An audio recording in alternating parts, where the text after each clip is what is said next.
morning. Lakad ulit tayo para medyo sumigla-sigla yung ating katawan. Ganda ng umaga, maganda yung sikat ng araw, maganda yung simoy ng hangin, saka ito yung panahon kung kailan masarap talaga mag-ehersisyo. Napakaganda ng view. Tuwing natatapos ang ulan, yung mga puno naglilimas na sila, tumitingkad yung mga kulay nila. Napakaganda. Alam nyo, napakaganda dito sa aking pinaglalakaran kasi itong napakalaking lugar na bakante, para siyang isang pathway. Ang tawag dito sa lugar namin ay edge kasi para siyang isang malaking letter H na kalsada.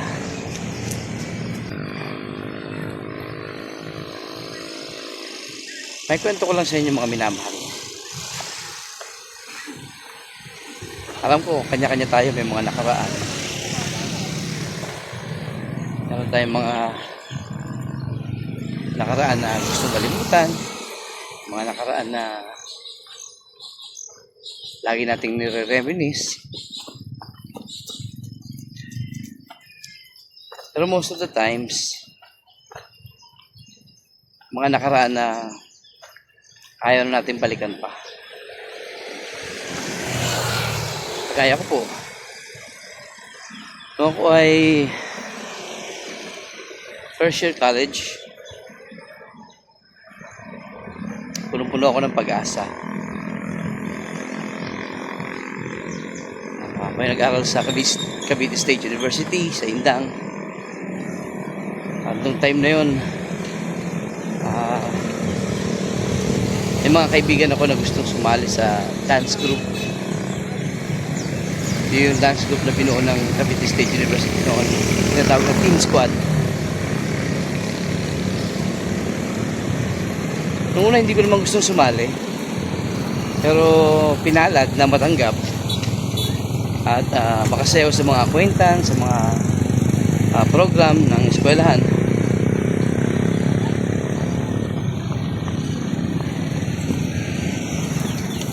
Medyo nakilala ng konti, pero hindi naglaon, nawala rin kasi tumigil ako sa pag-aaral, pati yung scholarship ko nawala.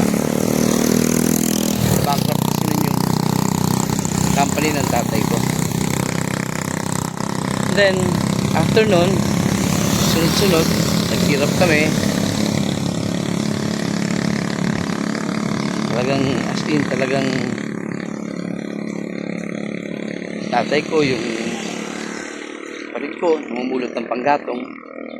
Yung isang kapatid, tumutulong sa pagtulak ng bangka para makakuha ng isda. Ako naman, dahil sa frustration ko, naging batugan ako. Hindi maganda. Lagi akong parang nawala ng pag-asa. Hindi ko inayos yung sarili ko. Nalulung ako sa mga bisyo,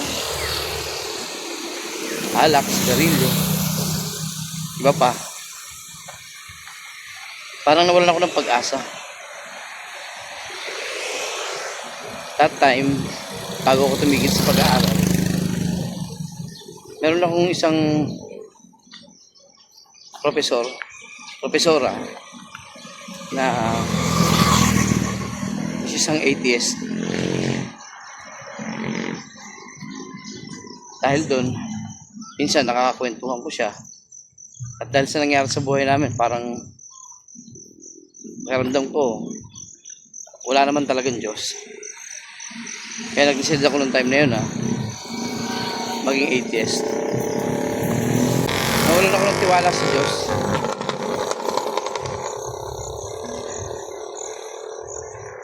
Kagaya ng tanong ng iba, so nagkaroon ako ng question kung meron ba talagang Diyos na lumikha ng lahat.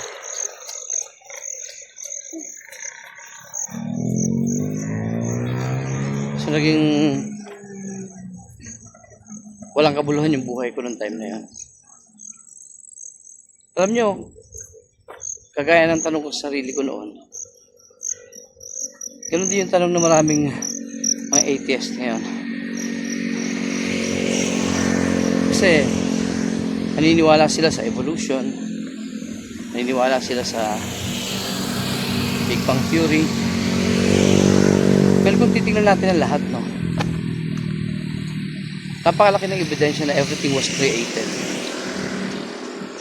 Kaya may mga building kasi may bumuo nito. May mga paintings, may pintor. Yung mga kinakain nating mga ulam, may nagluto. Pag nag-apply ka sa mga kumpanya, sa trabaho, hindi naman pwede magpasabog ka lang. Kailangan mong gumawa ng resume o ng curriculum vitae. So,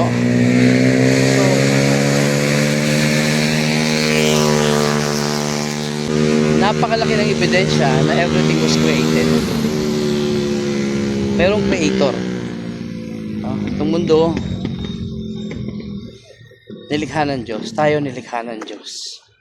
Then, kadalasan, tanong ko rin sa sarili ko nung kagaya ng ibang atheist, paano ang mabuting Diyos na nilikha ang taong kawangis niya at sinasabi niyang iniibig niya ay hinayaan niyang magkasala? Bakit nilagyan pa ng prutas doon? At bakit hinayaang makapasok si Satanas at malin lang ang tao, si Eva at Adan? Pero alam nyo mga minamahal,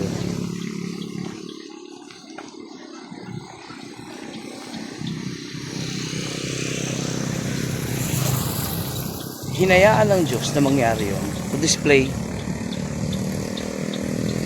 His power and glory, para ipakita kung gaano siya makapangyarihan. Dahil kung hindi niya hinayaan si Satanas, how can He show His power and glory? Po, every time na gawin ng kaaway yung mga bagay na yun, manghimasok sa buhay ng tao, panlin lang, nandun ang Diyos para tulungan tayo. Display His power and glory. Madalas lang iniisip ng tao na para sa sarili lang niya, kaya biniblame niya ang Diyos kung bakit hinayaan ng Diyos yun. Well, minsan hinahayaan ng Diyos na mangyari mga bagay sa ating buhay na hindi natin kaya para kailanganin natin siya. Minsan hinahayaan niya mangyari yun para matuto tayo.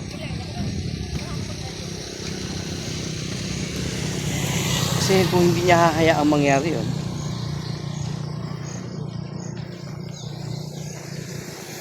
hindi natin makikita yung ating dapat na pagtuunan ng pansin, ang ating Diyos na makapangyarihan.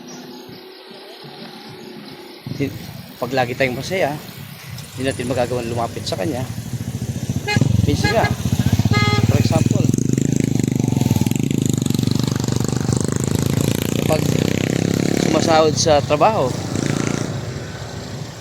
diretso ka agad sa happy-happy, dinidivide ka agad sa mga bills, nakakalimutan ng Diyos, hindi nakakapagpasalamat sa Diyos, tapos sisisi ng Diyos bakit yung sahod niya dumaan lang sa kanyang palad,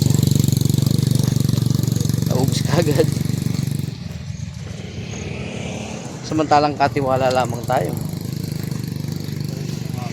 Ibig sabihin, dapat yung Diyos ang tinatanong natin kung paano natin i-spend yung pinagkatiwala niya sa atin.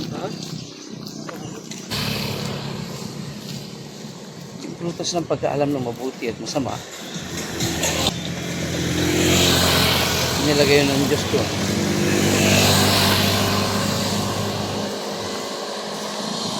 para sa free will ng tao. Kasi binigyan ng Diyos ng free will binigyan ng Diyos ng tao ng free will, eh aanhin mo yung free will kung wala ka namang kalayaang pumili.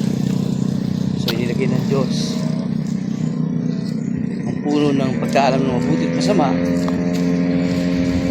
Hindi man sana yun, ha, para yung free will ng tao magamit.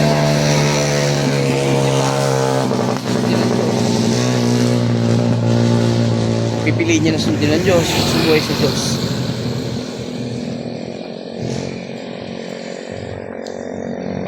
Pinili ng tao.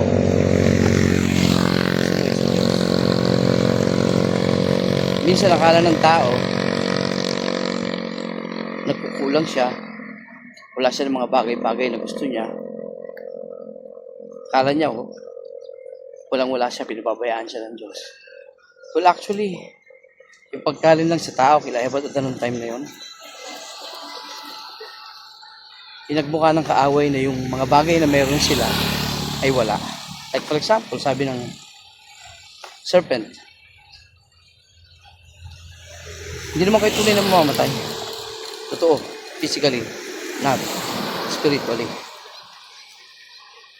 Ito yung sinabi ng serpent doon. Sabi niya, magiging para kayong Diyos. Well, kung titingnan natin mga minamahal, no? Noong time na yun, si Eva at Adan, nilikhang kawangis ng Diyos. Mabuti. Walang flaws. So, ibig sabihin, para talaga silang Diyos. Pero pinagmukha ng kaaway na wala sa kanila yon at nalinlang ang tao sa paghahangad niya na maging katulad ng Diyos. So, kinain niya ang prutas. Si Eva, galing kay Adan. Sa makatuwid, siya yung laman ni Adan. Galing siya sa tadyang, galing siya kay Adan. So, noong time na yon, kaya nagkasala si Adan. Kasi, nagpadagsas sa kanyang laman kay Eva.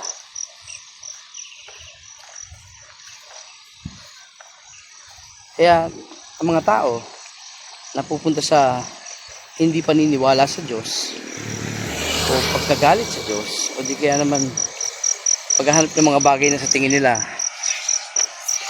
mas makabubuti sa kanila rather than lumapit sa Diyos, kasi nalilin lang sila ng kaaway na akala nila yung mga bagay na meron sila ay wala. Akala nila walang Diyos. Akala nila walang Diyos na nakikinig o tumidinig sa ating mga dalangin. Akala nila walang Diyos na nagpo-provide. Akala nila walang nagmamahal sa atin, walang nag-iintindi sa atin. Alam niyo mga minamahal,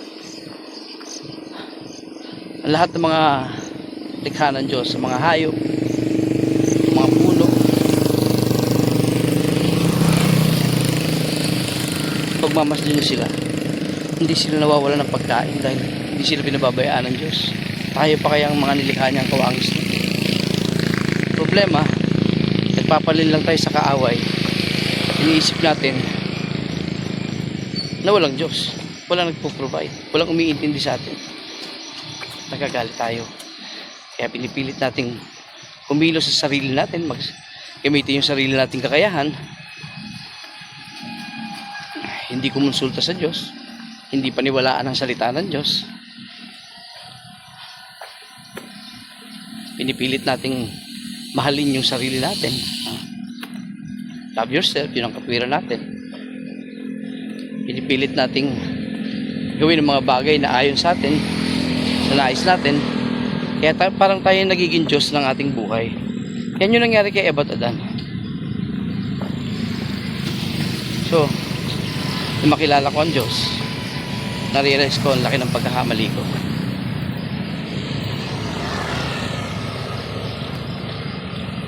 All those times na iniisip kong walang Diyos, nandyan lang pala siya, hinihintay ako.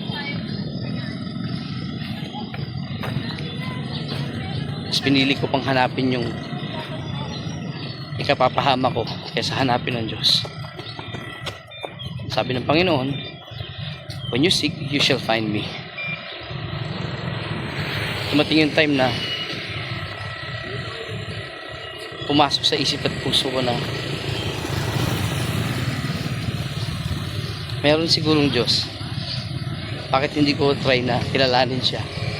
Dumating yung time na iayain ako ng aking kapatid sa church. Nang una, purpose lang namin para magkaroon ng banda. Pero yun na pala yung paraan ng Panginoon para makilala ko siya. At napakabuti ng Diyos. Mga minamahal, iba't iba tayo ng pinagdaraanan. Iba't iba tayo ng kulturang pinanggalingan. Iba't iba tayo ng paniniwala. Pero lagi natin tandaan, sa pagkakaiba natin yun, may paraan ng Diyos para magpakilala sa atin. Nawa, sa puso natin, kilalanin natin siya. Huwag tayo mag-rely sa mundo kasi nilikha lang ito ng Diyos. Huwag tayo mag-rely sa ibang tao kasi tayo mismo, likha lang din tayo ng Diyos. Magtanong tayo sa mas nakakaalam, sa may likha ng lahat, sa ating Panginoon, upang hindi tayo malilang ng kaaway. Kaya mga minamahal, patuloy tayong manangan, mag-rely sa pag-ibig, sa kapangyarihan, sa kadakilaan ng Diyos. Tingnan nyo, napakaganda ng umaga. Nilikha ito ng Diyos para sa atin. Kaya, pasalamatan natin siya.